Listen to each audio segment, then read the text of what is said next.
Another thought that I have, another way of thinking about this is if you picture a coin, like a quarter, for those of us watching in the United States, you picture a quarter, you have your heads and your tails. That's kind of what you're talking about here.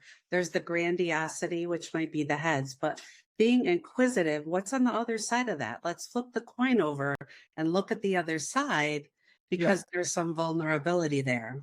Yes, and the quarter is a good analogy because that's the splitting again.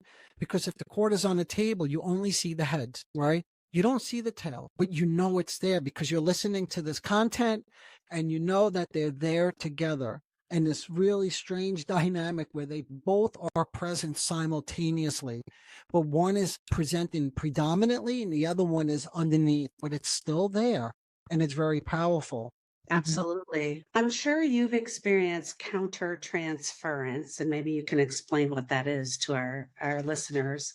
When working with clients who have NPD, and how do you manage that? How do you kind of react to that or tease that out if that's what's happening? And this is where the client might attempt to idolize you or manipulate you or devalue you. You just gave us a small example with the clock. Do you have another type of example where they might be idealizing you or devaluing you? Yeah, so one thing that just pops in my mind, and again, another good question. So thank you for this. And just to sort of tweak it a little bit again for everybody watching or listening, counter transference is if you're in a relationship with somebody and you start to have your own really strong feelings about something that you really can't make sense out of. Like you may not even know where they're coming from. And maybe you start treating your partner or your significant other or your mother or whomever in a sadistic or mean way. Then there's a counter trans because you wouldn't ordinarily behave this way. That's the whole point of counter transference, right? It's not just who you are, it's being induced somehow.